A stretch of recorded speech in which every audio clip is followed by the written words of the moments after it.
નમસ્કાર વિદ્યાર્થી મિત્રો, ચેપ્ટર નંબર 8 થી આજના લેક્ચરની શરૂઆત કરીએ. ગયા લેક્ચરમાં આપણે આગળનું એક પ્રકરણ પૂરું કર્યું, ચેપ્ટર નંબર 8. હવે ચેપ્ટર નંબર 8 જે છે આપણું એ છે ગતિ. ચેપ્ટર નંબર 8 ચેપ્ટર આપણું છે ગતિ. હવે અહીંથી આપણા ફિઝિક્સની શરૂઆત થાય છે. આપણે સિલેબસની અંદર 4 ચેપ્ટર કેમિસ્ટ્રી, 3 ચેપ્ટર બાયોલોજી અને 5 ચેપ્ટર ફિઝિક્સ છે. ફિઝિક્સની અંદર અત્યાર સુધી તમે જે ફિઝિક્સ ભણતા હતા ધોરણ 8 સુધીનું જે ફિઝિક્સ હતું એ બહુ નોર્મલ હતું. એમાં તમારે દાખલાઓ અને સૂત્રો ને એવી બધી માહિતીઓ આવતી નથી. હકીકતમાં જે ફિઝિક્સ છે એની અંદર 50%થી વધારે, 50%થી વધારે મેથેમેટિક્સ એટલે કે ગણિત અને દાખલાઓનો ઉપયોગ થાય. એની શરૂઆત હવે આ ચેપ્ટરથી આપણે થશે ફિઝિક્સની અંદર ધોરણ 9થી. 8મા ચેપ્ટરની અંદર આપણે ગતિ વિશે અભ્યાસ કરવાનો છે. ગતિ એટલે કે મોશન. હવે ધીરે ધીરે એક પછી એક ટૉપિક જોશું. આપણે આ ચેપ્ટરની અંદર શું અભ્યાસ કરવાનો પહેલાં જોઈ લો. આપણે ગતિ એટલે શું એ જોશું. એ પ્રારંભનો ટૉપિક છે. ગતિ એ સાપેક્ષ ખ્યાલ છે, નિરપેક્ષ ખ્યાલ નથી. એના પછી અમુક ચોક્કસ માહિતીઓ વિશે, અમુક ચોક્કસ રાશિઓ વિશે આપણે જોવાનું છે, જેવી કે સંદર્ભ બિંદુ, અંતર, સ્થાનાંતર, ઝડપ, વેગ, પ્રવેગ, આ બધા વિશે વાત કરશું. આ ટૉપિક આપણો જેવો પૂરો થશે એટલે પછી એના માટે એનું આલેખીય નિરૂપણ આપેલું છે, તો આલેખની રીતો આપણે જોશું. એ પૂરું થશે એટલે આપણે અચળ પ્રવેગી ગતિના સમીકરણો આપેલા છે એના વિશે. અને છેલ્લો ટૉપિક છે આપણો નિયમિત વર્તુળ ગતિ. આ બધા ટૉપિક્સની અંદર અલગ અલગ દાખલાઓ અને સાબિતીઓ આપેલી છે, એના વિશે જ આપણે અભ્યાસ કરવાનો છે. ચલો ક્લિયર, શરૂઆત કરીએ. સૌથી પહેલાં ગતિ એટલે શું, ગતિની વ્યાખ્યા આપણને આપેલી છે. ભાઈ ગતિ એટલે શું, કોને ગતિ કહેવાય? આ બહુ ઇન્ટરેસ્ટિંગ ટોપિક હવે ચાલુ થાય ફિઝિક્સ, ધ્યાન રાખજો. ગતિ એટલે શું? ગતિની વ્યાખ્યા: જ્યારે કોઈ એક પદાર્થ, ધ્યાનથી જોજે, જ્યારે કોઈ એક પદાર્થ બીજા પદાર્થની સાપેક્ષે, જ્યારે કોઈ એક પદાર્થ બીજા પદાર્થની સાપેક્ષે સમયની સાથે પોતાનું સ્થાન બદલે. જો શું કીધું પહેલાં એટલું સમજી લ્યો. જ્યારે કોઈ એક પદાર્થ બીજા પદાર્થની સાપેક્ષે, આ સાપેક્ષ શું છે હમણાં હું કહું છું. જ્યારે કોઈ એક પદાર્થ બીજા પદાર્થની સાપેક્ષે સમયની સાથે પોતાનું સ્થાન બદલે ત્યારે પદાર્થ બીજા પદાર્થની સાપેક્ષે ગતિમાં છે તેમ કહેવાય. આ આપણી ગતિની વ્યાખ્યા છે. તમને નથી સમજાણી, મને ખ્યાલ છે. ચાલો, જ્યારે કોઈ એક પદાર્થ બીજા પદાર્થની સાપેક્ષે સમયની સાથે પોતાનું સ્થાન બદલે ત્યારે પદાર્થ બીજા પદાર્થની સાપેક્ષે ગતિમાં છે તેમ કહેવાય. મતલબ શું સમજો? આખે આ ઘટના આપણને શું કહેવા માગે જુઓ. એના માટે એક બીજી વસ્તુ સમજવી પડશે, પછી પાછી હું વ્યાખ્યામાં આવું છું. આના પરથી એક વસ્તુ અહીંયા આપણે સાબિત કરીએ છીએ કે ગતિ એ સાપેક્ષ ખ્યાલ છે. ગતિ એ સાપેક્ષ ખ્યાલ છે. હવે ગતિ એ સાપેક્ષ ખ્યાલ છે મતલબ શું? હવે એક્ઝામ્પલ આપું છું. એક્ઝામ્પલ સમજો પછી પાછી વ્યાખ્યામાં જોઈએ. ધારો કે આપણે રેલવે સ્ટેશન પર છીએ. ક્યાં છીએ? રેલવે સ્ટેશન પર, જુનાગઢ જંકશન. આપણે બાકડા પર બેઠા છીએ. હવે સાંભળજો, એક ટ્રેન નીકળે છે આપણી સામેથી. શું નીકળે છે? એક ટ્રેન નીકળે છે. હવે ટ્રેનની અંદર એક ભાઈ બેઠા છે, ભાઈની પાસે એક બેગ છે. હવે સમજો, ટ્રેન ગતિમાં આવશે એટલે એ બેગ છે એ સ્થિર છે. એ બેગનું અવલોકન કરવાવાળા બે વ્યક્તિ છે. એક તો એ વ્યક્તિ જે ટ્રેનની અંદર છે, બેગની પાસે બેઠેલો છે. બીજો વ્યક્તિ જે ટ્રેનની બહાર છે, જે રેલવે સ્ટેશન પર બાકડે બેઠો છે. હવે ટ્રેન જેવી ગતિ શરૂઆત કરશે એટલે જે માણસ ટ્રેનની અંદર બેઠેલો છે એ બેગને જોશે તો એને બેગ કેવું લાગશે? સ્થિર લાગશે. ટ્રેન ભલે ગતિ કરે પણ બેગ તો કેવું છે એની પાસે, અહીંયા બેઠો છે, અહીંયા પાસે બેગ છે, ટ્રેન ગમે એટલી ગતિમાં આવે એને તો બેગ કેવું લાગશે? સ્થિર જ લાગશે. પણ આ જ બેગને જે માણસ રેલવે સ્ટેશન પર ઊભો જુએ છે તે જેવી ટ્રેન ગતિમાં આવશે એટલે એને બેગ પણ શું લાગશે? ગતિ કરતું લાગશે. તો હવે અહીંયા આપણે બંનેની સાપેક્ષે કહીએ તો શું કહેવાનું? બેગ ગતિ કરે છે કે નહીં? અંદરનો માણસ કહેશે કે ના બેગ તો ગતિ કરતું જ નથી, બહારવાળો કહેશે કે હા ભાઈ બેગ તો ગતિ કરે છે. એક્ઝામ્પલ નંબર 2, જ્યારે આપણે કોઈ વાહનમાં જતા હોઈએ, બસમાં, કારમાં, સાયકલમાં, વ્હીકલમાં, ટ્રેનમાં, ગમે એમાં, ત્યારે બહારની બાજુ જે વૃક્ષો આવેલા હોય એ ગતિ કરતા હોય એવું લાગે. તો હવે ઊંધું થઈ જશે. હવે જે માણસ બહારની બાજુ બેઠો છે બાકડા પર, એની પાસે એક વૃક્ષ છે, એને આપણે પૂછ્યું કે ભાઈ વૃક્ષ ગતિ કરે? તો એ કહેશે ના વૃક્ષ ગતિ કરતું નથી, વૃક્ષ સ્થિર છે. પણ જે માણસ અંદર બેઠેલો છે વાહનની અંદર, બસની અંદર, ટ્રેનની અંદર, એ માણસ શું કહેશે? બિલકુલ વૃક્ષ છે એ પાછળની બાજુ ગતિ કરતા હોય એવું લાગે છે. તો નક્કી શું કરવાનું? આપણે પૃથ્વી પર છીએ, જુઓ પૃથ્વી ગતિ કરે છે, આપણે બધાને ખ્યાલ છે, આપણે બધા ભણતા આવ્યા છીએ. પૃથ્વી પોતાની ધરી ઉપર પણ ફરે અને પૃથ્વી સૂર્યની આસપાસ પણ ફરે જ છે ને, બધાને ખ્યાલ છે આપણને. તો આપણે પૃથ્વી ઉપર અત્યારે છીએ, અત્યારે હું અહીંયા લેક્ચર લઉં છું, તમે બધા લેક્ચર જુઓ છો, તો આપણને કોઈ દી એવું લાગતું નથી કે પૃથ્વી આમ જોરથી ફરે છે, પૃથ્વી ફરતી હોય ને આપણે પવન વધી ગયો, એવું કોઈ દી થતું નથી. તો આપણને કોઈ પૂછે પૃથ્વી ગતિમાં છે, તો આ તો આપણને વૈજ્ઞાનિક સિદ્ધાંતો મુજબ ખ્યાલ છે કે પૃથ્વી ગતિ કરે એટલે ખ્યાલ છે, બાકી આપણે એમને અહીંયા ઊભા હોઈએ તો આપણને ખ્યાલ જ નથી કે પૃથ્વી ગતિમાં છે, બિલકુલ નહીં. પણ આ જ પૃથ્વીને જો અવકાશમાંથી જોવામાં આવે તો ગતિમાન દેખાય છે. તો જો આ ગતિનો મતલબ શું થયો છોકરાઓ? હવે ધ્યાન રાખજો. આનો મતલબ શું થાય છે? ગતિ એ સાપેક્ષ ખ્યાલ છે. સાપેક્ષ ખ્યાલનો મતલબ શું? કે ભાઈ કોઈ પણ બીજા પદાર્થની સાપેક્ષે ગતિ માપવામાં આવે.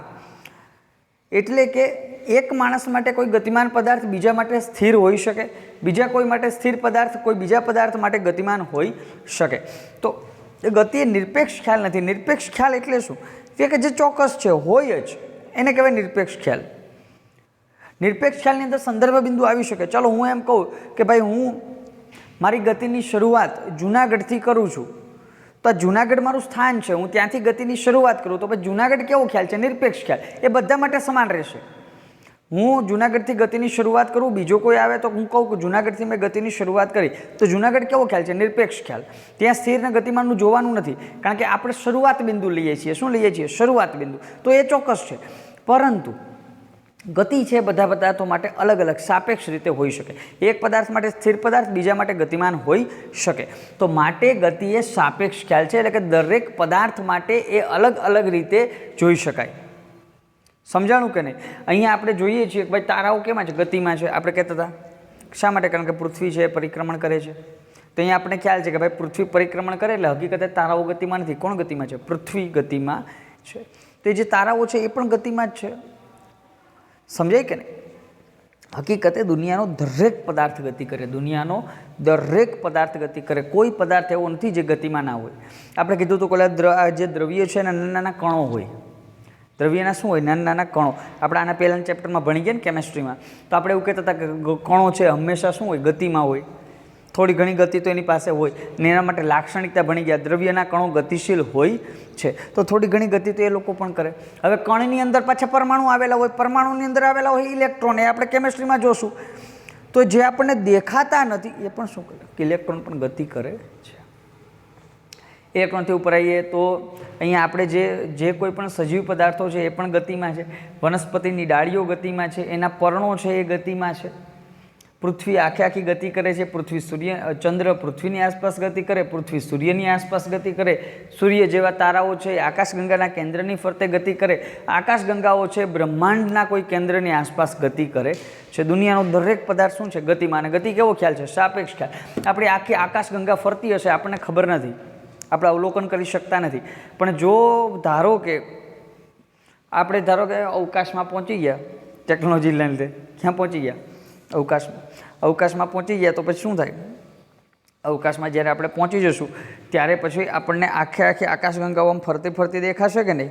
આવું શક્ય નથી. પણ ધારો કે આપણે પહોંચી ગયા, આપણે જીવતા હશું ત્યાં સુધીમાં શક્ય નથી, પણ ધારો કે પહોંચી ગયા તો બધી આકાશગંગાઓ ગતિ કરતી દેખાશે કે નહીં?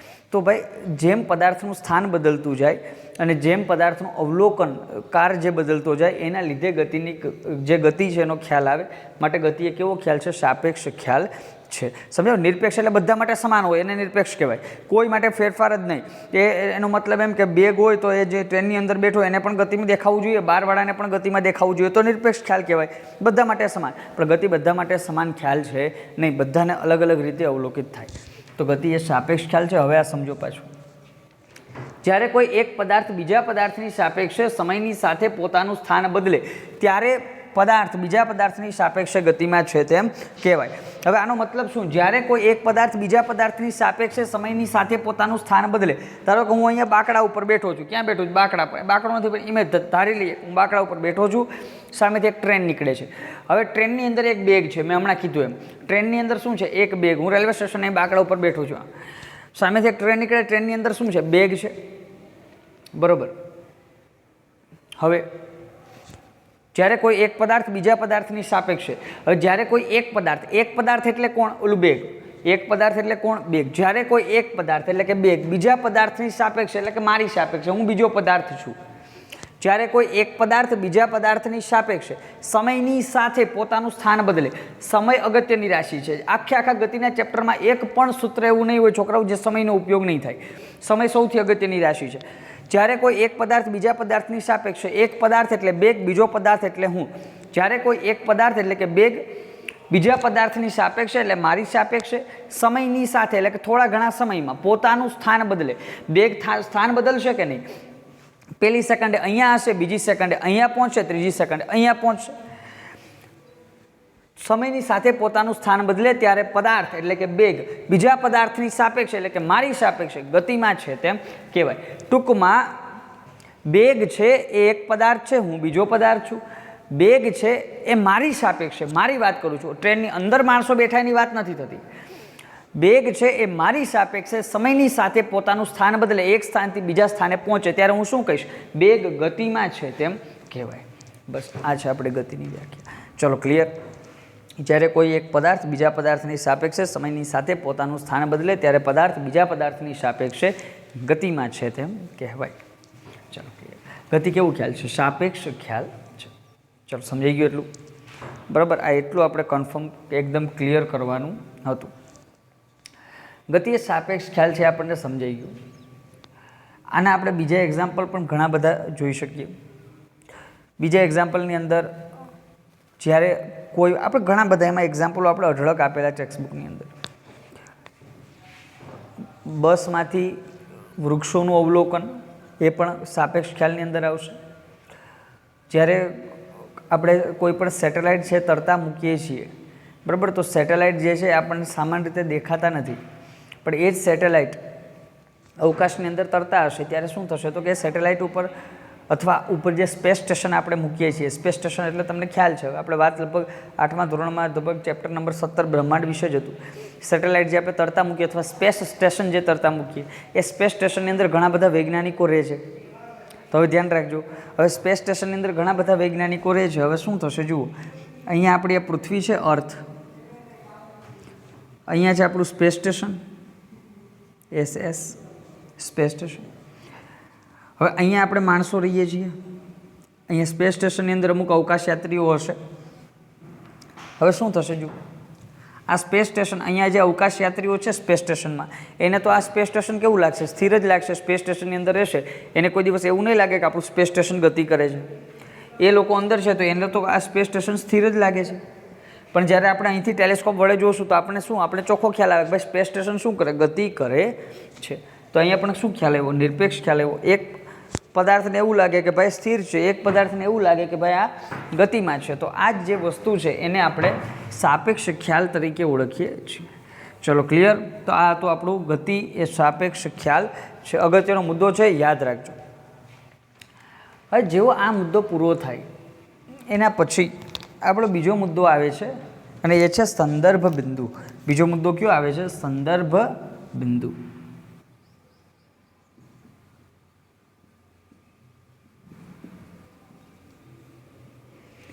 હવે સંદર્ભ બિંદુ શું છે? કોને કહેવાય સંદર્ભ બિંદુ? સંદર્ભ બિંદુ એ એ ચોક્કસ સ્થાન છે જ્યાંથી પદાર્થ ગતિની શરૂઆત કરે. જે સ્થાનથી હું ગતિની શરૂઆત કરું એને મારું શું કહેવાય? સંદર્ભ બિંદુ. સંદર્ભ બિંદુનું બીજું એક નામ છે ઉગમ બિંદુ. એના વિશે આપણે જોશું. ધારો કે હું એમ કહું કે ચાલો હું જુનાગઢથી ગતિની શરૂઆત કરું તો જુનાગઢ શું થાય? મારું સંદર્ભ બિંદુ.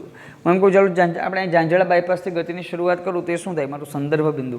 હું કહું કે આ ક્લાસથી હું ગતિની શરૂઆત કરું તો આ ક્લાસ શું થાય? મારું સંદર્ભ બિંદુ. જે જગ્યાએથી પદાર્થ પોતાની ગતિની શરૂઆત કરે તે બિંદુને શું કહેવાય? એનું સંદર્ભ બિંદુ તરીકે ઓળખવામાં આવે. સંદર્ભ બિંદુનો ઉપયોગ શું થાય? સ્થાન દર્શાવવા માટે. શા માટે? સ્થાન દર્શાવવા માટે. ચલો જુઓ અહીંયા.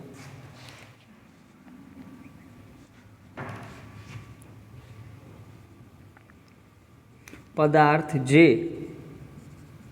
ચોક્કસ નિયત બિંદુથી પદાર્થ જે ચોક્કસ નિયત બિંદુથી ગતિ કરવાની શરૂઆત કરે તે બિંદુને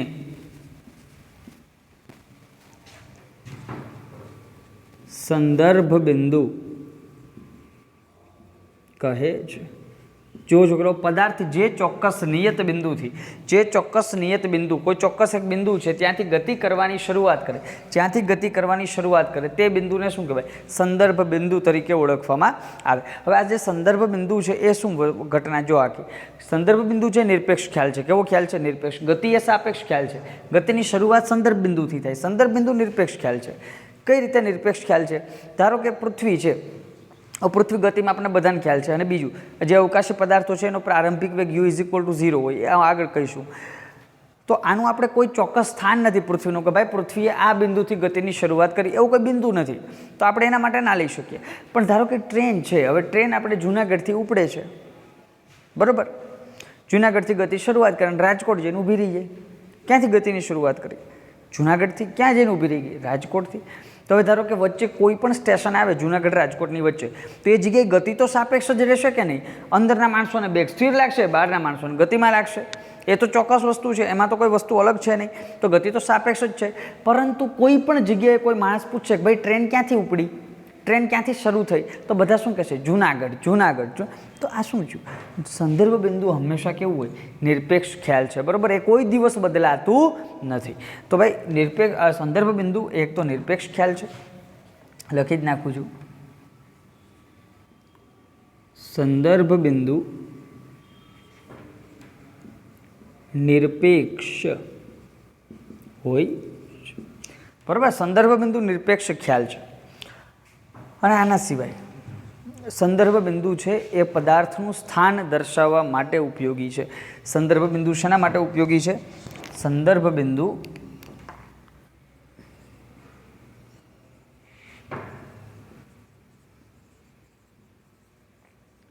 પદાર્થનું સ્થાન દર્શાવવા માટે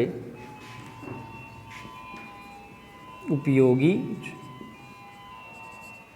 પદાર્થનું સ્થાન દર્શાવવા માટે કોણ ઉપયોગી છે? સંદર્ભ બિંદુ. કોઈ ચોક્કસ પદાર્થ છે જ્યાંથી ગતિની શરૂઆત કરી એ સ્થાન દર્શાવવા માટે સંદર્ભ બિંદુ વપરાય. સંદર્ભ બિંદુનું બીજું નામ છે ઉગમ બિંદુ. એ પણ લખી નાખીએ. સંદર્ભ બિંદુ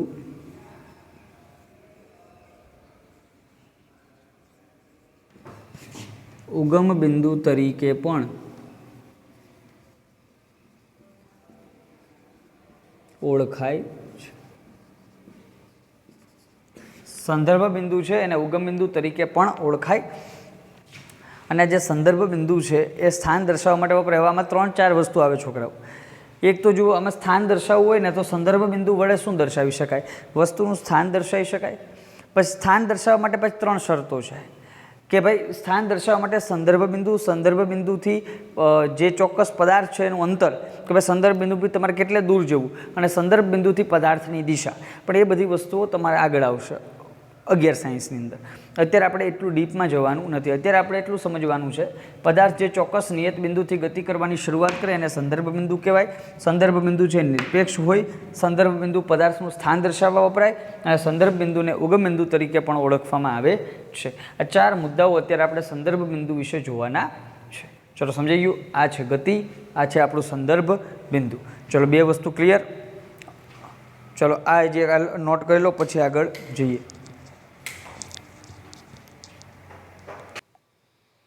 આગળ જઈએ તો જો બે વસ્તુ આપણે સમજી ગયા છોકરાઓ, ગતિ અને સંદર્ભ બિંદુ. હવે ત્રીજી વસ્તુ એક નાની એવી સમજવાની છે, એ છે સ્થાન. સ્થાન એટલે શું? કોઈ પણ પદાર્થનું સ્થાન ચોક્કસ ક્યાં હોય. તો જો સ્થાન છે ને, આપણે હમણાં કીધું કે ભાઈ ગતિ છે એ સાપેક્ષ ખ્યાલ છે, સંદર્ભ બિંદુ એટલે કે ચોક્કસ કોઈ જગ્યા એ નિરપેક્ષ ખ્યાલ છે. પણ જ્યારે પદાર્થના સ્થાનની વાત કરીએ ત્યારે સાપેક્ષ ખ્યાલ છે. પાછો સ્થાન કેવો ખ્યાલ છે? સાપેક્ષ ખ્યાલ. હવે મતલબ શું છે જુઓ, આ ખાલી ત્રણ જ વસ્તુમાં આપણે આ જોવાનું છે, સાપેક્ષ અને નિરપેક્ષ. ધ્યાન રાખજો. જ્યારે આપણે કોઈ પદાર્થના સ્થાનની વાત કરીએ છીએ, કોની વાત કરીએ? કોઈ પણ પદાર્થના સ્થાનની. તો જુઓ, સ્થાન જેમ બદલાતું જાય એમ પદાર્થ છે એક જગ્યાએથી બીજી જગ્યાએ જતો જશે, અને સ્થાન બદલાશે એમ એની ગતિમાં ફેરફાર આવશે, એના અંતરમાં પણ ફેરફાર આવશે. માટે જેમ સ્થાન બદલાય એમ એની રાશિઓ બદલાય છે. માટે સ્થાન કેવો ખ્યાલ છે? સાપેક્ષ ખ્યાલ છે. તો જુઓ, ગતિ અને સ્થાન કેવા ખ્યાલ છે? સાપેક્ષ ખ્યાલ છે. સંદર્ભ બિંદુ કેવો ખ્યાલ છે? નિરપેક્ષ ખ્યાલ છે. સ્થાન વિશે આપણે વધારે વાત કરશું જ્યારે આપણા દાખલાઓને શરૂ થશે. દાખલાઓ મીન્સ કે આપણે જ્યારે એક્ટિવિટી એમાં શરૂ થશે ત્યારે. હવે આના પછી મૂળભૂત રાશિઓની અંદર આપણે જોવાનું છે. હવે આ જે મૂળભૂત રાશિઓ આપણે જોવાના છીએ એ કઈ કઈ છે, એક પછી એક જોઈએ. સૌથી પહેલી રાશિ છોકરાઓ આપણે જોવાની છે એ છે અંતર. સૌથી પહેલી કઈ રાશિ જોવાની આપણે? અંતર. અંતર એટલે શું? અંતર અત્યાર સુધી આપણે ઘણીવાર શબ્દ સાંભળતા આવ્યા છીએ. હવે અંતર એટલે શું એ આપણે જોવાનું છે. તો અંતરની વ્યાખ્યા સૌથી પહેલાં, આપેલ સમયગાળામાં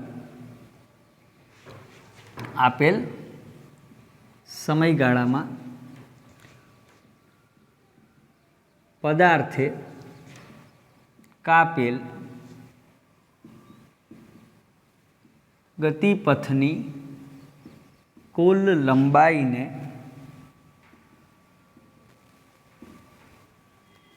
અંતર. અંતર સિવાય એના માટે એક શબ્દ છે છોકરાઓ, એ છે પથ લંબાઈ કહે છે. ચલો જુઓ, આપેલ સમયગાળામાં પદાર્થે કાપેલ ગતિપથની કુલ લંબાઈને અંતર તરીકે ઓળખવામાં આવે છે. મતલબ શું ભાઈ? અંતર એટલે તો કે કોઈ પણ સંદર્ભ બિંદુથી આપણે શરૂઆત કરીએ. ચલો અહીંયા સંદર્ભ બિંદુ છે, અહીંથી હું શરૂઆત કરું, આ આપણું સંદર્ભ બિંદુ થઈ ગયું. જે જગ્યાએથી ગતિની શરૂઆત થાય શું હોય? સંદર્ભ બિંદુ. અહીંયાથી ગતિની શરૂઆત કરું, ધારો કે આ મારું ગતિપથ છે. ગતિપથ એટલે કે જે પથ ઉપર આપણે ગતિ કરીએ એને કહેવાય ગતિપથ. અહીંયા આવીને હું સ્થિર થઈ જાઉં. જે જગ્યાએ સ્થિર થાવ એ બિંદુને શું કહેવાય? અંતિમ બિંદુ. તો ભાઈ અહીંયા પહેલું છે એ છે આપણું સંદર્ભ બિંદુ. ત્યાંથી ગતિની શરૂઆત થાય. જે જગ્યાએ ગતિનું અંત થાય એને આપણે કહેશું અંતિમ બિંદુ. અને શું કહેશું? અંતિમ બિંદુ. અહીંયા સંદર્ભ બિંદુની જગ્યાએ આપણે ઉગમ બિંદુ પણ લખી શકીએ. અહીંયા હું ઉગમ બિંદુ પણ લખી શકું, એમાં કાંઈ વાંધો નહીં. આની જગ્યાએ હું અહીંયા પ્રારંભ બિંદુ પણ લખી શકું. અહીંયા આપણે સંદર્ભ બિંદુ લખી શકીએ, ઉગમ બિંદુ લખી શકીએ, પ્રારંભ બિંદુ પણ લખી શકીએ. પણ આપણે મૂળભૂત જે સંદર્ભ બિંદુ નામ છે એ જ રાખશું. તો સંદર્ભ બિંદુથી હું ગતિની શરૂઆત કરું અંતિમ બિંદુ સુધી, તો આ શું થાય? મારો ગતિપથ. ગતિપથ એટલે કે જે પથ પર તમે ગતિ કરો એને કહેવાય ગતિપથ. તો આ ગતિપથ ઉપર હું જેટલું અંતર કાપું છું, બરાબર, એ ગતિપથની કુલ લંબાઈ છે એને જ આપણે શું કહેશું? અંતર. ધારો કે અહીંયા મેં અંતર કાપેલું છે 25 મીટર. કેટલું અંતર કાપેલું છે? 25 મીટર. તો મારું અંતર કેટલું મેં કાપ્યું કહેવાય? 25 મીટર. હું અહીંથી ગતિ કરવાની શરૂઆત કરું ને અહીંયા અંતિમ બિંદુએ પહોંચી જાઉં, મેં કેટલું અંતર કાપ્યું કહેવાય? 25 મીટર.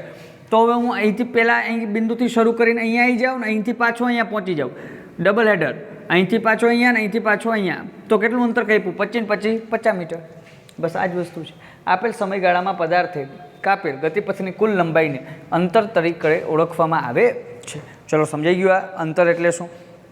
સિમ્પલ છે ભાઈ. હું અહીંથી હું રાજકોટથી જુનાગઢ પહોંચ્યો તો મારા ગતિપથની કુલ લંબાઈ કેટલી થાય? 100 કિલોમીટર. તો મેં કેટલું અંતર કાપ્યું કહેવાય? 100 કિલોમીટર.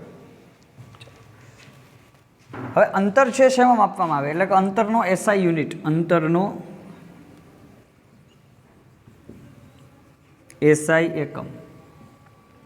અંતરનો એસઆઈ એકમ મીટર એટલે કે એમ. અંતરનો એસઆઈ એકમ શું છે? મીટર. અંતર શેમાં માપવામાં આવે? મીટરમાં. ભાઈ અંતર મીટરમાં માપવામાં આવે તો આ કિલોમીટર અને સેન્ટીમીટર શું છે? એ એના અન્ય એકમો છે. કેવા એકમો છે? અન્ય એકમ. જો એક વસ્તુ ધ્યાન રાખો, હું અહીંયા મીટર લખું છું ને, 1 મીટર, બરાબર, આ મેં મીટર લખ્યા. હવે અંતર માપવા માટે તો ઘણા બધા એકમ છે કે નહીં? અમુક વસ્તુ આપણે દેખાતી પણ નથી છોકરો, આપણા કોષ છે, પરમાણુ છે, તો એને આપણે માપીએ તો છીએ કે નહીં? તો એને આપણે મીટરમાં ના માપી શકીએ. પછી પૃથ્વી અને સૂર્ય વચ્ચેનું અંતર આપણે મીટરમાં ના, કારણ કે અગવડ ભર્યું છે કે નહીં, બરાબર. અહીં પૃથ્વીથી સૂર્ય વચ્ચેનું અંતર આપણે મીટરમાં 000 મૂકીને માપીએ, બરાબર. તો આપણે 7-8 પેજના ચેપ્ટર આવે, 7-8 પેજ તો 0 લખવામાં વહી જાય, તો ના મેળ પડે. તો આપણે એના માટે શું કરીએ? અલગ અલગ એકમો બનાવેલા છે. જેમ કે મીટરથી મોટો એકમ લેવો હોય તો કિલોમીટર છે, મેગામીટર છે. 1000 મીટર બરાબર 1 કિલોમીટર થાય કે નહીં? 1000 કિલોમીટર એટલે 1 મેગામીટર. આના સિવાય પણ ઘણા છે. આના સિવાય આપણે એક એસ્ટ્રોનોમિકલ યુનિટ નામનો એકમ બનાવેલો છે. આ એસ્ટ્રોનોમિકલ યુનિટ એટલે પૃથ્વી અને સૂર્ય વચ્ચેનું અંતર. એવી રીતે એસ્ટ્રોનોમિકલ યુનિટ સિવાય આપણે લાઇટ યર એટલે કે પ્રકાશ વર્ષ નામનો એકમ બનાવેલો છે. એના વિશે તો આપણે ભણી ગયા હતા, પ્રકાશ વર્ષ. એના સિવાય એક એકમ છે, એ છે પારસેક. તો આ ઘણા બધા એકમો છે છોકરાઓ, આ બધા મોટા એકમો છે મીટરથી. તો આ બધાનો ઉપયોગ કરીએ તો ભાઈ અંતર આ બધામાં પણ માપવામાં આવે. અંતર કિલોમીટરમાં પણ આપણે સામાન્ય રીતે માપીએ છીએ, મેગામીટરમાં પણ માપીએ છીએ, એસ્ટ્રોનોમિકલ યુનિટમાં માપીએ છીએ, પ્રકાશ વર્ષમાં માપીએ છીએ, પારસેકમાં માપીએ છીએ. આનાથી નાના અંતર પણ છે. મીટરથી નાનું આપણે રાખીએ છીએ સેન્ટીમીટર, એનાથી નાનું રાખીએ છીએ મિલીમીટર, એનાથી નાનું આપણે રાખીએ છીએ માઇક્રોમીટર, એનાથી નાનું આપણે રાખીએ છીએ નેનોમીટર, એનાથી નાનું આપણે રાખીએ છીએ એંગસ્ટ્રોમ, એનાથી નાનું આપણે રાખીએ છીએ ફર્મી. તો આ બધા નાના એકમો છે. આ એકદમ સૂક્ષ્મ એકમો, બરાબર. Centimetre, millimetre, micrometre, nanometre, angstrom, fermi. તો આ બધા નાના એકમો. તો આમાં પણ અંતર માપવામાં આવે. અંતર તો કોઈમાં પણ માપી શકાય, પરંતુ આપણે શું જોયું હતું કે ભાઈ બધા માટે અનુકૂળ હોય એવો એકમ કયો છે, બરાબર. જે અત્યંત નાનો પણ ના થઈ જાય, અત્યંત મોટો પણ ના થઈ જાય, અને સામાન્ય રીતે બધા અંતરો માપવામાં ચાલે, તો એ વચ્ચેનો એકમ કયો છે? મીટર. તો બરાબર, માટે આપણે અંતરમાં કોનો ઉપયોગ કરીએ છીએ? મીટરનો ઉપયોગ કરીએ છીએ. મોટાભાગે અંતર, સ્થાનાંતર, જેમાં પણ આપણે લંબાઈ માપવાની થાય ને, એ લંબાઈમાં આપણે હંમેશા શેનો ઉપયોગ કરીએ? મીટરનો. ખાલી અંતરમાં નહીં. આમ અંતરને આપણે ધોરણ 8માં જ જોયું હતું ને, કંપ વિસ્તાર. કંપ વિસ્તાર પણ આપણે શેમાં માપીએ? મીટરમાં જ માપીએ છીએ. કેન્દ્ર લંબાઈ આવશે આપણે 10મામાં, એ કેન્દ્ર લંબાઈ પણ આપણે શેમાં માપશું? મીટરમાં માપીએ. તમારા મેથ્સની અંદર ત્રિજ્યા આવે માપવાની, શેમાં માપીએ? આપણે મીટરમાં માપીએ છીએ. તો બરાબર, તો જે સામાન્ય રીતે જ્યારે લંબાઈ માપવાની હોય ને ત્યારે આપણે શેનો ઉપયોગ કરીએ છીએ? મીટરનો, કારણ કે સગવડ ભર્યો એકમ છે. એટલે જ અહીંયા એક શબ્દ આવ્યો એસઆઈ એકમ.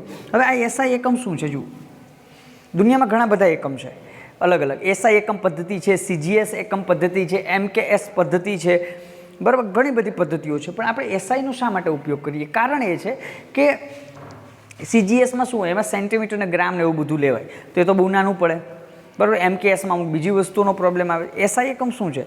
તો કે એસઆઈ એકમ છે, એ છે સિસ્ટમ ઇન્ટરનેશનલ, કે બધી જ જગ્યાએ એક સમાન એકમનો ઉપયોગ થાય. એટલે પછી ધારો કે સૂર્ય અને પૃથ્વી વચ્ચેનું અંતર છે, એ આપણે કોઈ ફિક્સ કરી દીધું કે ભાઈ આ જ એકમમાં માપવાનું, પછી બધા એ જ એકમમાં માપશે.